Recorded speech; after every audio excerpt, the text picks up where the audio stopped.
एक छोटा सा टॉपिक हम लोग इस साइंस सीरीज में पढ़ते हैं कि भारत में अभी के टाइम पर रिसर्च और डेवलपमेंट की स्थिति। ये आंकड़े कभी कभी काम में आ जाते हैं और खासकर जब आप मेंस राइटिंग लिख रहे हो तो ये बहुत काम आते हैं।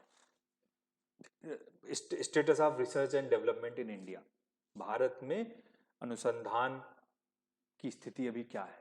ठीक है, और उसमें कुछ चीजें मैं आपको बता रहा हूं, कुछ डेटा है। ये नीति आयोग जो भारत का थिंक टैंक है, ठीक है, सबसे बड़ा आयोग है भाई, थिंक टैंक बोला जाता है भारत का, भारत सरकार को एडवाइस करता है।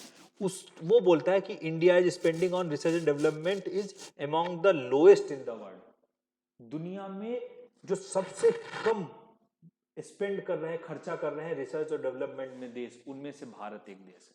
जो सरकारी सबसे बड़ी थिंक टैंक है वो ये बात बोल रहा है। एक संस्था है यूनेस्को, सबने नाम सुना होगा, यूनाइटेड नेशंस की संस्था है यूनेस्को। यूनेस्को ने एक रिपोर्ट निकाली जिस रिपोर्ट को यूनेस्को साइंस रिपोर्ट के नाम से जानते हैं। ठीक है, 2021 में निकाली गई थी यूनेस्को साइंस, बहुत पुरानी भी नहीं है, नई रिपोर्ट है यूनेस्को साइंस रिपोर्ट। उस रिपोर्ट ने ये बताया, देखो देखो, ये ब्रिक्स कंट्री, ब्रिक्स मतलब वो कंट्री जो भारत के लगभग बराबर वाले कंट्री हैं, उनकी आबादी भी ज्यादा है, तो भारत से आप उनकी तुलना कर सकते हो। ठीक है, ब्राजील, रसिया, इंडिया, चाइना और साउथ अफ्रीका, ऐसे देश। अब उसमें आप देखो कि स्पेंडिंग कितनी है जो रिसर्च और डेवलपमेंट में कर रहा है। ब्राजील 1.2%, रशिया 1.1%, ठीक है, और 2%, 0.8% रिस्पेक्टिवली, क्या कहेगा, एंड अराउंड 2%। और इंडिया जो होता है, ये उल्टा लिख गया, इंडिया जो है वो 0.8%। ब्रिक्स देशों में सबसे कम बजट जो रिसर्च पे इन्वेस्ट करता है वो भारत है देश। ठीक है, जो अपने बराबर वाले देशों में है। कैसा है समझना है, देखो ये डेटा बड़ा इंपॉर्टेंट है। भारत का रिसर्च बजट देखो 2008 में पूरी जीडीपी का 0.8 उसी के आसपास रहता है, कभी 0.9 पहुंच गया और 2018-19 तक आते आते और नीचे चला गया, 0.70 चला गया। मतलब पूरी जीडीपी का 1% भी भारत में रिसर्च और डेवलपमेंट में नहीं खर्च किया जाता है।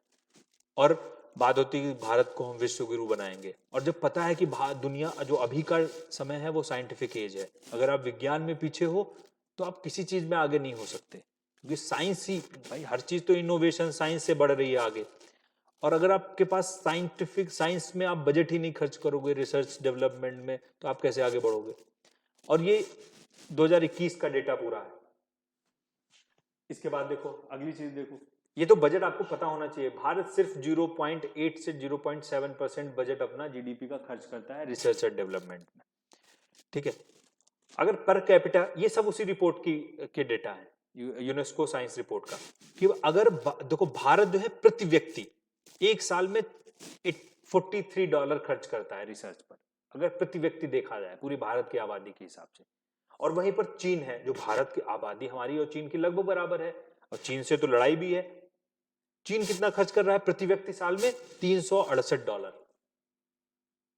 ठीक है, कितना गुना ज्यादा खर्च करता है रिसर्च पर, और भारत वहीं पर $43 खर्च कर रहा है रिसर्च पर।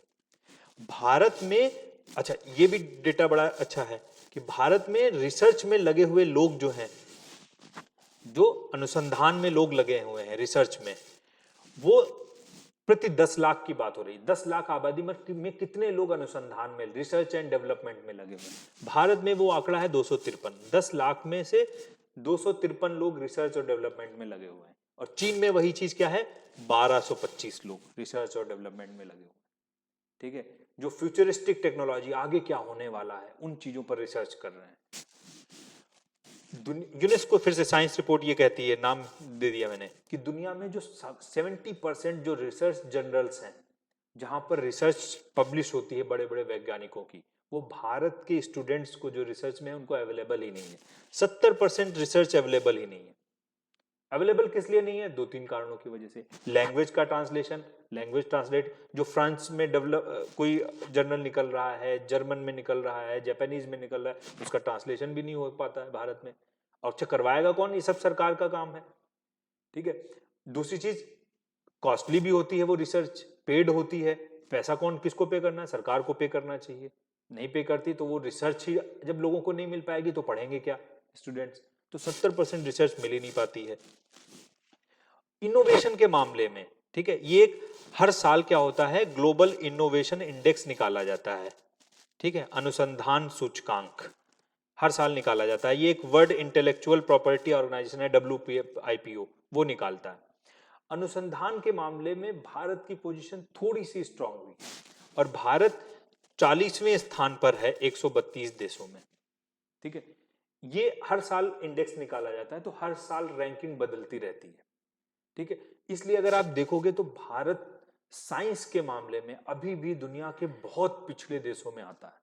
अगर आप दो तीन चीजों को छोड़ दो, एक तो इंफॉर्मेशन टेक्नोलॉजी को छोड़ दो, IT को छोड़ दो, फार्मा को छोड़ दो, फार्मा इंडस्ट्री भारत की, ठीक है, और डिजिटल डिजिटल जो इंडिया है, भारत ने डिजिटाइजेशन में बहुत प्रोग्रेस की है। दुनिया में जो 40% इलेक्ट्रॉनिक ट्रांजेक्शन किए जाते हैं भारत में किए जाते हैं।